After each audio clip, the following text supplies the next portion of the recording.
इस वीडियो में मैं आपसे बात करूंगा अधीनस्थ बोर्ड यानी कि RSMSSB बोर्ड द्वारा फाइनली CET ग्रेजुएशन लेवल का जो नोटिफिकेशन है वो जारी कर दिया है। अब मैं वीडियो में चर्चा करूंगा कि CET 2024 ग्रेजुएशन में क्या क्या बदलाव किया, एग्ज़ाम पैटर्न को लेकर नेगेटिव मार्किंग है या नहीं है, कौन कौन सी भर्तियाँ शामिल है, एग्ज़ाम कब से शुरू होंगे, इसके आवेदन ऑनलाइन एप्लीकेशन फॉर्म कब से शुरू होंगे, संपूर्ण चर्चा आपको इस वीडियो में देखने को मिलेगी। कोई भी डाउट है तो नीचे कमेंट बॉक्स में जरूर पूछें और इसकी PDF आपको हमारे टेलीग्राम ग्रुप पे देखने को मिलेगी, जिसका लिंक नीचे डिस्क्रिप्शन में दिया हुआ। अगर अभी तक आपने ज्वाइन नहीं किया तो आप जाके ज्वाइन कर सकते हो।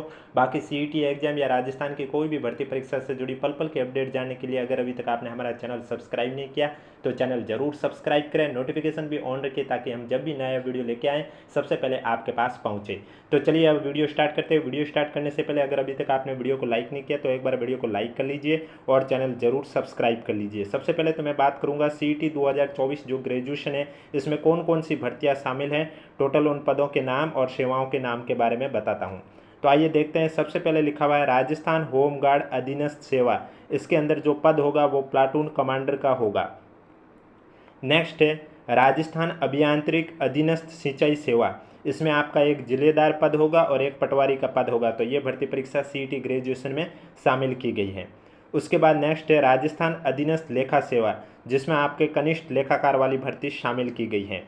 नेक्स्ट 4 नंबर पॉइंट पर आपके है राजस्थान राजस्व लेखा अधीनस्थ सेवा। इसमें आपके तहसील राजस्व लेखाकार को शामिल किया गया है। उसके बाद नेक्स्ट पॉइंट है राजस्थान महिला अधिकारिता अधीनस्थ सेवा। इसमें आपके पर्यवेक्षक महिला अधिकारिता भर्ती परीक्षा जो कि आपके लास्ट बार CET में भी शामिल थी, जिसकी परीक्षा का आयोजन अभी आपके सितंबर में किया जाएगा और आगामी CET में भी आपको पर्यवेक्षक महिला अधिकारिता को CET ग्रेजुएशन में शामिल किया गया। नेक्स्ट है राजस्थान एकीकृत बाल विकास अधीनस्थ सेवा के अंडर में आने वाली पर्यवेक्षक भर्ती परीक्षा को भी शामिल किया गया है। उसके बाद नेक्स्ट है राजस्थान कारागार अधीनस्थ सेवा। इसमें आपके उप जेलर पद नाम है जो कि भर्ती इसके अंडर शामिल की गई है। नेक्स्ट है राजस्थान समाज कल्याण अधीनस्थ सेवा। इसमें आपके छात्रावास अधीक्षक ग्रेड 2 भर्ती को शामिल किया गया है। इसके बाद नेक्स्ट है राजस्थान राजस्व भू अभिलेख भू प्रबंध और उपनिवेशन अधीनस्थ सेवा। इसमें आपके पटवारी जो कि राजस्व विभाग वाली पटवारी है उसको शामिल किया गया है। नेक्स्ट आपका आता है राजस्थान पंचायती राज। इसमें आपके ग्राम विकास अधिकारी को शामिल किया गया है। और नेक्स्ट है लास्ट है राजस्थान राज्य कृषि विपणन बोर्ड सेवा। इसमें आपके कनिष्ठ लेखाकार को शामिल किया गया है। तो इन सभी भर्ती परीक्षाओं की जो योग्यता है वो जो आपके CET लास्ट बार जो नोटिफिकेशन जारी किया गया था उसमें डिटेल में दिया हुआ है इन पदों के योग्यता क्या क्या है, वो सेम रहने वाली है। ऐसा भी इन्होंने आगे लिखा हुआ है, वो भी मैं आपको बता देता हूँ। तो ये मैंने बात की है इसमें कौन कौन सी भर्तियाँ आपके शामिल हैं। अब नेक्स्ट पॉइंट पे मैं बात करूंगा वैलिडिटी CET की कब तक है, यानी कि एक बार CET का एग्ज़ाम क्रॉस करने के बाद आप कितने साल तक उसके अंडर वाले एग्ज़ाम दे सकते हो और इसमें न्यूनतम योग्यता क्या है उसके बारे में चर्चा करूंगा। उससे पहले अगर वीडियो को लाइक नहीं किया तो एक बार वीडियो को लाइक कर लीजिए और चैनल ज़रूर सब्सक्राइब कर लीजिए। तो आप 2 नंबर पॉइंट देख सकते हो, यहाँ स्पष्ट रूप से लिखा हुआ है कि समान पात्रता परीक्षा स्नातक स्तर वर्ष में कम से कम एक बार आयोजित की जाएगी, यानी कम से कम एक बार तो ये साल में आयोजित होगी CET ग्रेजुएशन। समान पात्रता परीक्षा का स्कोर परिणाम की दिनांक से 1 वर्ष के लिए मान्य होगा, यानी कि समान पात्रता परीक्षा का जो स्कोर है वो रिजल्ट जब जारी होगा तब से लेकर 1 वर्ष के लिए मान्य होगा। अब इसमें जो न्यूनतम योग्यता है CET ग्रेजुएशन के लिए क्या है तो आप देख सकते हैं 5 नंबर पॉइंट में स्पष्ट रूप से लिखा हुआ है कि समान पात्रता परीक्षा स्नातक स्तर 2024 में कार्मिक विभाग की अधिसूचना दिनांक 3/8/2024 द्वारा समान पात्रता परीक्षा में उल्लेखित अधीनस्थ और लिपिक वर्गीय सेवाओं के पदों पर सीधी भर्ती को शासित करने वाले किसी नियम में अंतर्विष्ट किसी बात के होते हुए भी कोई भी व्यक्ति समान पात्रता परीक्षा में उल्लेखित पदों पर चयन के लिए संचालित लिखित परीक्षा या इंटरव्यू या दोनों में उपस्थित होने का पात्र नहीं होगा यदि वह CET स्नातक में न्यूनतम 40% अंक प्राप्त करने में विफल रहता है। तथापि अनुसूचित जाति और अनुसूचित जनजाति के अभ्यर्थियों को न्यूनतम अंकों में 5% तक शिथिलीकरण उपलब्ध होगा, यानी कि CET ग्रेजुएशन में आपके जो न्यूनतम योग्यता है, जैसे कि अगर आपने 40% प्राप्त नहीं किए तो इसके अंडर जो भी एग्जाम है वो आप नहीं दे पाओगे। और SC ST कैटेगरी को 5% की छूट दी गई है, यानी कि उनके लिए 35% रखा गया है।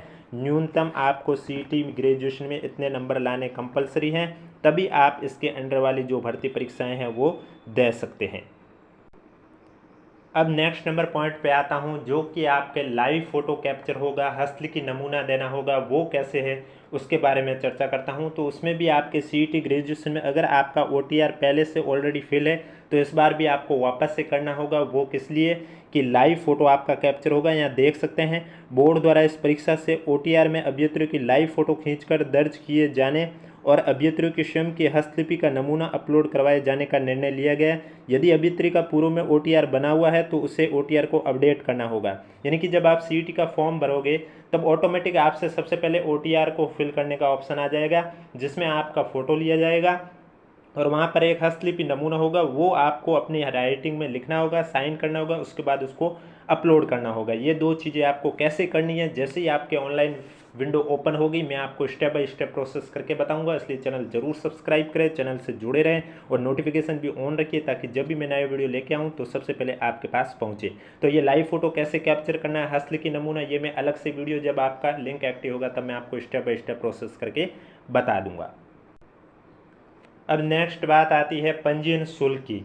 तो अगर आपने पहले ऑलरेडी अमाउंट दे रखा है, जैसे कि आपको मालूम है 19/4/2023 के द्वारा अभ्यर्थियों को अपने एसएसओ आईडी द्वारा लॉगिन करने के बाद एक बार पंजीयन प्रणाली ऑप्शन पर जाकर जो निर्धारित शुल्क है वो देनी होती है। जैसे कि आपको मालूम है ओबीसी और जनरल कैटेगरी के लिए आपके जो सामान्य वर्ग और क्रीमी लेयर, ओबीसी में क्रीमी लेयर श्रेणी के अन्य पिछड़ा वर्ग और अति पिछड़ा वर्ग के आवेदक हेतु ये चार्ज 600 रुपये हैं और राजस्थान के नॉन क्रीमी लेयर श्रेणी के अन्य पिछड़ा वर्ग, अति पिछड़ा वर्ग, आर्थिक रूप से कमजोर वर्ग, अनुसूचित जाति, अनुसूचित जनजाति के आवेदकों हेतु 400 रुपये हैं और समस्त दिव्यांगजन आवेदक हेतु 400 रुपये। अगर ये एक बार आपने पेमेंट कर दिया है तो आपको वापस करने की कोई ज़रूरत नहीं है।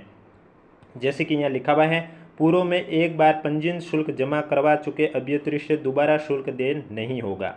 अब ये यहाँ पर आपको विभाग का नाम और पद का नाम, जैसे कि मैंने अभी आपको ये चीज़ बता दी है, इनकी जो शैक्षणिक योग्यता है कि न्यूनतम क्वालिफिकेशन क्या होनी चाहिए वो आपको सीईटी का जो पहले एडवर्टाइजमेंट जारी किया गया है उसी के अकॉर्डिंग आपको देखना है, उसमें विस्तार से दिया हुआ है। इस बार नोटिफिकेशन में नहीं दिया हुआ, ऐसा इन्होंने स्पष्ट रूप से भी लिखा था।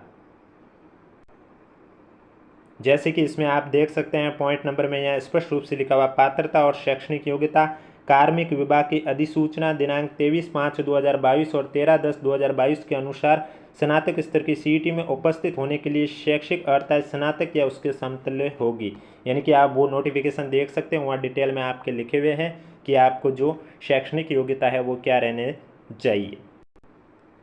अब बात आती है कि आपके ऑनलाइन एप्लीकेशन फॉर्म कब से शुरू होंगे। तो आप 8 नंबर पॉइंट देख सकते हो, पंजीयन शुल्क जमा करने और ऑनलाइन आवेदन पत्र भरने की अवधि। अगर आपने ओटीआर का एक बार पंजीयन शुल्क जमा नहीं किया है तो पंजीयन शुल्क राज्य के निर्धारित ई मित्र कियोस्क, जन सुविधा केंद्र, net banking, ATM, debit card, credit card के माध्यम से दिनांक 9 अगस्त से लेकर 7 सितंबर को रात्रि 11:59 बजे तक जमा कराया जा सकता है और ऑनलाइन आवेदन पत्र दिनांक 9 अगस्त 2024 से आपके शुरू हो रहे हैं। यानी कि 9 अगस्त से आपके सीईटी ग्रेजुएशन के ऑनलाइन एप्लीकेशन फॉर्म शुरू हो जाएंगे, जो कि 7 सितंबर तक आप फॉर्म को फिल कर सकते हो। 7 सितंबर की रात को 11:59 बजे तक वेबसाइट पर भरे जा सकते हैं। इसके उपरांत लिंक है वो निष्क्रिय हो जाएगा। आवेदकों को सलाह दी जाती है कि ऑनलाइन आवेदन की अंतिम दिनांक का इंतजार किए बिना समय सीमा के भीतर ऑनलाइन आवेदन करें। यानी कि ऐसा नहीं कि 7 सितंबर का इंतजार करके आप फिर लास्ट में जाके ऑनलाइन फॉर्म फिल करो और फिर कह रहे हो कि हमारे जो वेबसाइट है वो काम नहीं करी है। इसलिए जितना जल्दी हो सके आप शुरुआत में ही इसी महीने में आप जैसे ही आपके लिंक एक्टिव हो जाए उसके बाद आप ऑनलाइन फॉर्म है वो शुरू कर दीजिए। अब बात आती है कि परीक्षा कब होगी। परीक्षा का आयोजन को लेकर इन्होंने लिखा है कि समान पात्रता परीक्षा स्नातक स्तर की परीक्षा बोर्ड द्वारा दिनांक 25/9/2024 से लेकर दिनांक 28/9/2024 तक आवंटित परीक्षा केंद्रों पर आयोजित करवाई जाएगी। यानी कि परीक्षा आपके 25 सितंबर से लेकर 28 सितंबर के बीच में आयोजित की जाएगी। इस संबंध में विस्तृत सूचना यानी कि पहले चरण में, दूसरे चरण में कौन क्या टाइम है, वो जो डिटेल से विज्ञप्ति है वो आपको अलग से वेबसाइट पर देखने को मिलेगी। बोर्ड के पास परीक्षा की दिनांक और स्थान में परिवर्तन करने का अधिकार सुरक्षित है। यदि परीक्षा एक से अधिक चरणों में आयोजित की जाती है तो नॉर्मलाइजेशन की कार्रवाई की जाएगी। यानी कि परीक्षा अब आपके एक से अधिक चरणों में हो रही है तो सीईटी ग्रेजुएशन में आपका नॉर्मलाइजेशन भी किया जाएगा। इसके प्रवेश पत्र कब तक आएंगे, तो प्रवेश पत्र को लेकर इन्होंने लिखा कि बोर्ड द्वारा समस्त अभ्यर्थियों को बोर्ड की वेबसाइट के माध्यम से ऑनलाइन प्रवेश पत्र जारी किए जाएंगे। बोर्ड द्वारा डाक से कोई भी प्रवेश पत्र नहीं दिया जाएगा। बोर्ड की वेबसाइट पर प्रवेश पत्र जारी किए जाने की सूचना समाचार पत्रों वेबसाइट के माध्यम से जारी की जाएगी। आवेदक अपना प्रवेश पत्र वेबसाइट से प्राप्त करने हेतु आवेदक पत्र क्रमांक और SSO ID ध्यान में रखें। उपलब्ध संसाधनों सुविधा के आधार पर प्रवेश पत्र संबंधी सूचना आवेदक की ईमेल ID और व्हाट्सएप मोबाइल नंबर पर भी भेजी जा सकती है। यानी कि जो एडमिट कार्ड वो अलग से जानकारी दे दी जाएगी। ऑफलाइन के माध्यम से कोई एडमिट कार्ड आपको नहीं मिलने वाला है। अब नेक्स्ट पॉइंट पे मैं आपको आता हूँ, जो कि मेन चीज़ है वो है परीक्षा पैटर्न, यानी कि परीक्षा की स्कीम और पाठ्यक्रम क्या रहने वाला है। उससे पहले अगर अभी तक आपने वीडियो को लाइक नहीं किया तो वीडियो को लाइक कीजिए, चैनल जरूर सब्सक्राइब करें, क्योंकि राजस्थान एग्जाम से जुड़ी पल पल की अपडेट आपको इस यूट्यूब चैनल पर देखने को मिलेगी। और कोई भी डाउट है तो नीचे कमेंट बॉक्स में हमें जरूर पूछें। तो आप देख सकते हैं परीक्षा की जो स्कीम है वो इस तरह से है। 150 प्रश्न है, प्रत्येक क्वेश्चन 2 नंबर का है, 300 नंबर है और समय है 3 घंटे का। 10 मिनट अतिरिक्त दिया जाएगा क्योंकि इस बार आपको 5 ऑप्शन देखने को मिलेंगे। अभी यहाँ पर स्पष्ट रूप से लिखा हुआ सभी प्रश्न बहुविकल्पी होंगे तथा सभी प्रश्नों के अंक समान होंगे। किसी प्रश्न के गलत उत्तर के लिए परीक्षार्थी के प्राप्तांकों में से उस प्रश्न के पूर्णांक का 1/3 भाग नकारात्मक अंकन काटा जाएगा, यानी कि पेपर में नेगेटिव मार्किंग है। CET 2024 में आपके नेगेटिव मार्किंग है। परीक्षा में आपके कौन कौन सी सब्जेक्ट आ रही है तो मैं बता देता हूँ। भारतीय राष्ट्रीय आंदोलन पर विशेष बल के साथ राजस्थान और भारत का इतिहास, यानी कि भारत और राजस्थान की हिस्ट्री आ रही है।